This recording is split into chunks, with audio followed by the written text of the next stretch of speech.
नमस्कार दोस्तों, स्वागत है आपका हमारे YouTube चैनल वात्सल्य पर। दोस्तों, कहते हैं इलाज नज़र का होता है, नज़रिए का नहीं। लेकिन मुझे लगता है और ऐसा मेरा मानना है कि मुझ जैसे आप बहुत सारे लोगों को ऐसा लगता होगा कि कोरोना महामारी ने प्रकृति के प्रति मानवीय नज़रिए का इलाज करने का एक सुनहरा अवसर प्रदान किया है। तो दोस्तों, आइए इसी के साथ प्रस्तुत है हमारी आज की कहानी, प्रकृति नाराज है। आद्या आदितन आज भी सुबह जल्दी उठकर बैठ गई थी। चूँकि स्कूल सुबह के शिफ्ट में रहता है, अतः मजबूरन सुबह उठने की अच्छी आदत अपना चुकी थी आद्या।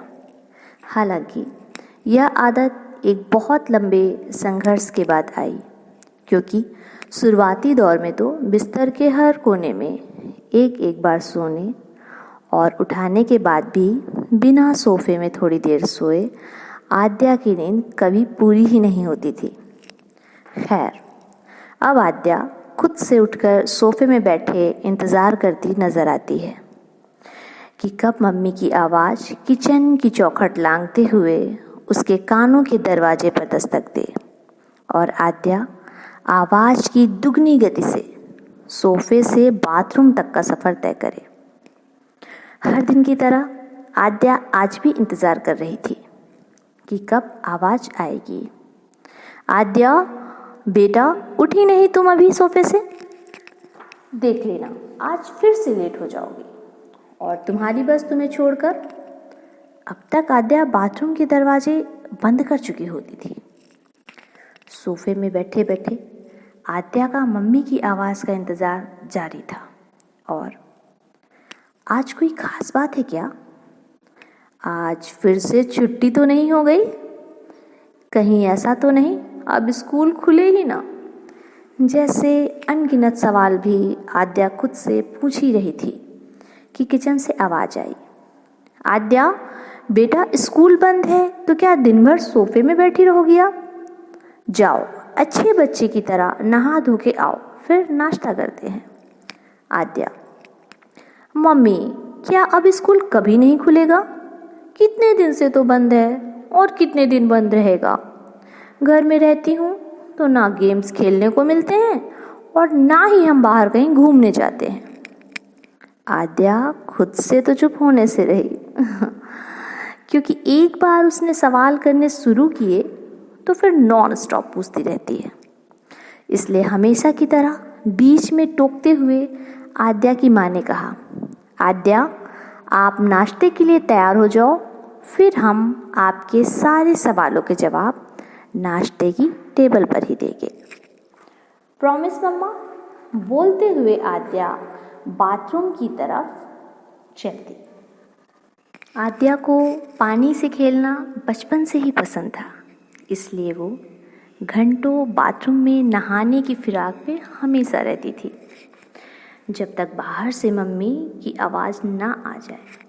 आद्या बाहर निकलने वालों में से ना थी।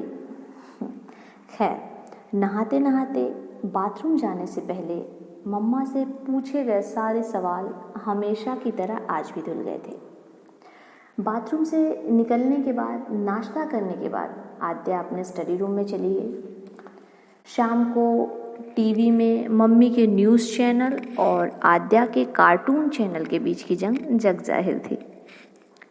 रोज़ की तरह आज भी बस 5 मिनट बाद कार्टून लगा दूंगी, बोलते हुए न्यूज़ चैनल 1 घंटे से चले ही जा रहा था। उधर आद्या बार बार क्या प्रकृति ले रही है बदला हेडलाइन सुन सुन के पक चुकी थी। अंत में उसके सब्र का बांध टूटा और आद्या ने हाथ से टीवी रिमोट छीनने की पहल पूरी ताकत से की। मम्मी ने यह कहकर कि आद्या, बेटा, बस 2 मिनट और देखो ना, बहुत महत्वपूर्ण जानकारी दे रहे हैं आज। आद्या ने अनायास सवाल दागा, मम्मा, ये प्रकृति कौन है और हमसे बदला क्यों ले रही है? हमने क्या बिगाड़ा? आद्या के नॉन स्टॉप सवाल शुरू हो चुके थे। बचने का एक ही तरीका था कि कार्टून चैनल लगा दिया जाए, और हुआ भी वही। आद्या अब अपने कार्टून चैनल में मस्त थी और तब तक खाना बन चुका था। लेकिन आज एक नई बात हुई थी। आद्या अपने सवाल ना तो भूली और ना ही बदली। सोने से पहले भी प्रकृति कौन है, बताओ ना मम्मा, हमने क्या बिगाड़ा, वो बदला क्यों ले रही, जैसे अनगिनत सवालों पर आद्या की सुई अटकी थी। खैर, छुटकारा पाने के लिए आद्या की माँ ने कहा, आद्या, ये पेड़ पौधे, पानी, हवा, यही सब प्रकृति है बेटा। अच्छा, तो हमने क्या बिगाड़ा है इनका जो ये बदला लेंगे? आद्या ने सवाल किया। बेटा, आपको तो पता है लोग रोज ढेर सारे पेड़ काट रहे हैं, हवा को भी सांस लेने लायक नहीं छोड़ा है। माँ को बीच में टोकते हुए आद्या ने कहा, हाँ मम्मा, आपको पता है मैडम जी कहती हैं कि हमें नदी में पॉलीथीन और कचरा नहीं डालनी चाहिए। बोलते बोलते आद्या पहली बार चुप हो गई। माँ ने आश्चर्य से पूछा, आद्या, क्या हुआ? आप आज खुद से चुप कैसे हो गए? मम्मा, मैं सब समझ गई, आद्या बोली। माँ ने कहा, क्या समझ गई आप?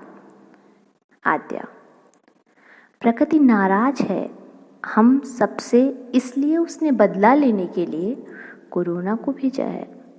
काफ़ी रात हो चुकी थी और आद्या हल्की नींद में भी थी, इसलिए इसके आगे की बात स्पष्ट रूप से बाहर नहीं आई। अगले दिन की सुबह थोड़ी अलग थी। आज आद्या सोफे में बैठे इंतज़ार नहीं कर रही थी, बिना कहे बाथरूम के अंदर थी, और आज आद्या ने घंटों पानी भी नहीं बहाया। आद्या के इस बर्ताव ने उसकी माँ को सुखद एहसास कराया। आद्या, नाश्ता तैयार है, जल्दी आइए टेबल पर, माँ ने आवाज़ दी। मगर आद्या का जवाब नहीं आया। माँ ने दोबारा आवाज़ लगाई, तो भी जवाब ना आने पर माँ किचन से बाहर आई और आद्या को उसके कमरे में जाकर देखा। वो वहाँ भी नहीं थी। आद्या, आद्या, आवाज़ लगाते हुए लॉन पर पहुंचकर माँ ने जो देखा वो अद्भुत व अकल्पनीय था। आद्या ने पौधे को अपना मास्क पहना रखा था और उससे बातें कर रही थी। आद्या, देखो प्रकृति, हमसे बदला मत लो प्लीज़, हम तो बच्चे हैं, हमसे गलती हो गई। अब हम तुम्हारा पूरा ख्याल रखेंगे और तुम्हें गंदा बिल्कुल नहीं करेंगे। देखो, मम्मा रोज़ आपको पानी देती है ना, कल से मेरे हिस्से का आधा खाना भी आपका। हम दोनों अब अच्छे दोस्त बनकर रहेंगे, प्लीज़ हमें माफ़ कर दो। आद्या की बातें खत्म होने से रहीं, किंतु आज माँ ने भी आद्या को बीच में नहीं टोका और उसकी बातें सुनकर मन ही मन मुस्कुराती हुई उसके पास गई और उसे गले से लगा लिया। दोस्तों, तो ये रही आज की कहानी। आपको कैसी लगी ज़रूर बताइए। धन्यवाद।